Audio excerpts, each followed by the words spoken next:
8 വ്യത്യസ്ത നിറങ്ങളിലുള്ള കലാഞ്ചോ ചെടികൾ ഒറ്റ കോംബോയിൽ നിങ്ങൾക്ക് കൊറിയർ ചാർജ് ഇല്ലാതെ വാങ്ങാം. വീഡിയോയിലേക്ക് പോകുന്നതിന് മുമ്പായി എല്ലാവർക്കും ഒരിക്കൽ കൂടി ലീഫ് ഗാർഡന്റെ പുതിയൊരു വീഡിയോയിലേക്ക് സ്വാഗതം.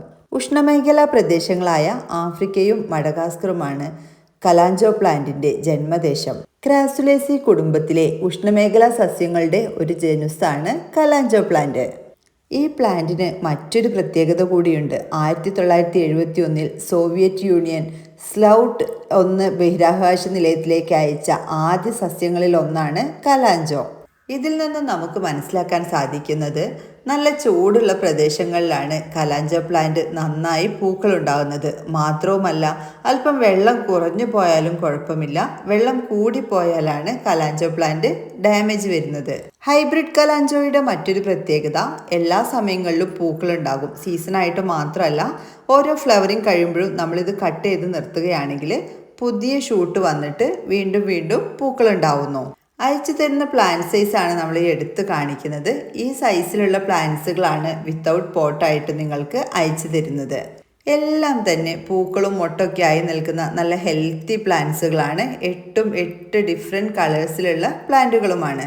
ഈ 8 പ്ലാന്റ്സുകൾ കേരളത്തിൽ എവിടെയായാലും DTDC കൊറിയർ വഴി നിങ്ങൾക്ക് അയച്ചു തരുന്നത് വെറും 750 രൂപയ്ക്കാണ്. അതും ഫ്രീ ഷിപ്പിങ്ങോട് കൂടിയിട്ട്. എക്സ്ട്രാ കൊറിയർ ചാർജ് ഒന്നും നൽകേണ്ടതില്ല. DTDC കൊറിയർ വഴി വാങ്ങിക്കുന്ന സമയത്ത് ഫ്രീ ഷിപ്പിംഗ് ആയിട്ട് ലഭിക്കും. എന്നാൽ ഇന്ത്യൻ പോസ്റ്റ് വഴിയാണെങ്കിൽ ചെറിയൊരു എമൗണ്ട് കൊറിയർ ചാർജിലേക്ക് നൽകേണ്ടി വരും. ഇവയ്ക്ക് പോട്ടി മിക്സ് ആയിട്ട് ഉപയോഗിക്കാൻ ഏറ്റവും നല്ലത് ചകിരിച്ചോറ്, കൊക്കോപീറ്റും മണ്ണും നല്ല ഉണക്കമുള്ള ചാണകപ്പൊടിയും ചേർന്നൊരു മിക്സാണ്. ഉണക്കമുള്ള ചാണകപ്പൊടി എന്ന് എടുത്ത് പറഞ്ഞത് അല്പം നനവുള്ളതോ പച്ചയൊക്കെ ആണെങ്കിൽ അതിൽ ഫംഗൽ ബാധ വരാൻ ചാൻസ് കൂടുതലാണ്. ഇവയുടെ ലീഫുകൾ തന്നെ നന്നായിട്ട് ഇങ്ങനെ വെള്ളം നിറഞ്ഞു നിൽക്കുന്ന തരത്തിലുള്ള ഒരു ലീഫുകളാണല്ലോ. അപ്പോൾ ഒരു ലഷി പ്ലാന്റാണ് കലാഞ്ചോ പ്ലാന്റ്. അതുകൊണ്ട് ഫംഗൽ ബാധ വരാൻ ചാൻസ് കൂടുതലാണ്. അതുകൊണ്ട് നിങ്ങൾ എപ്പോഴും ഉപയോഗിക്കുന്ന വളം നല്ല ഉണക്കമുള്ളതാണെന്ന് ഉറപ്പുവരുത്തണം. കൗഡങ്ക് അഥവാ ചാണകപ്പൊടി തന്നെ വേണം നിർബന്ധമില്ല. നിങ്ങൾക്ക് മറ്റ് മെനൂറുകളൊക്കെ ഉപയോഗിക്കാം. കമ്പോസ്റ്റ് വളങ്ങളോ ജൈവവളങ്ങളോ ഒക്കെ നിങ്ങൾക്ക് ഉപയോഗിക്കാവുന്നതാണ്. ഇതാണ് ആ 8 ഡിഫറെൻറ്റ് കളേഴ്സ് എടുത്ത് കാണിച്ചിട്ടുള്ള ഈ കളേഴ്സുകൾ. പ്ലാന്റ്സ് കിട്ടി റിപ്പോർട്ട് ചെയ്യുന്ന സമയത്ത് നിങ്ങൾ കലാഞ്ചോ പ്ലാന്റ്സിന് വേറെ ഹെവി ആയിട്ടുള്ള മെനൂർ ഒന്നും തന്നെ ചേർക്കേണ്ട ആവശ്യമില്ല. ചിലരൊക്കെ എല്ലുപൊടി, വേപ്പിൻ പിണ്ണാക്ക് ഇതൊക്കെ പോട്ടി മിക്സിൽ ഉപയോഗിക്കാറുണ്ട്. ഈ പ്ലാന്റിന് അത്തരത്തിലുള്ള ഫെർട്ടിലൈസേഴ്സ് ഒന്നും ആവശ്യമില്ല. പ്ലാന്റ് ഒന്ന് ഹെൽത്തി ആയ ശേഷം സ്പ്രേയിങ് ആയിട്ട് ഫെർട്ടിലൈസേഴ്സ് കൊടുക്കുന്നതായിരിക്കും ഏറ്റവും ബെസ്റ്റ്.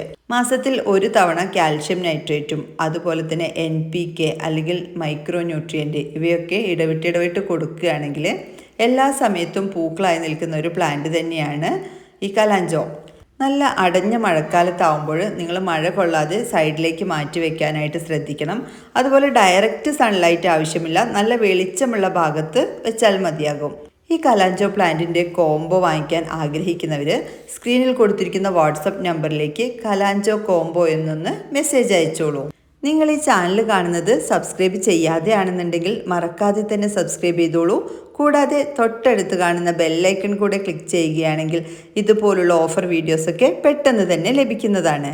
എല്ലാവർക്കും വീഡിയോ ഇഷ്ടപ്പെട്ടെന്ന് കരുതുന്നു. മറ്റൊരു വീഡിയോയുമായി കാണുന്നവരേക്കും താങ്ക്സ് ഫോർ വാച്ചിങ്.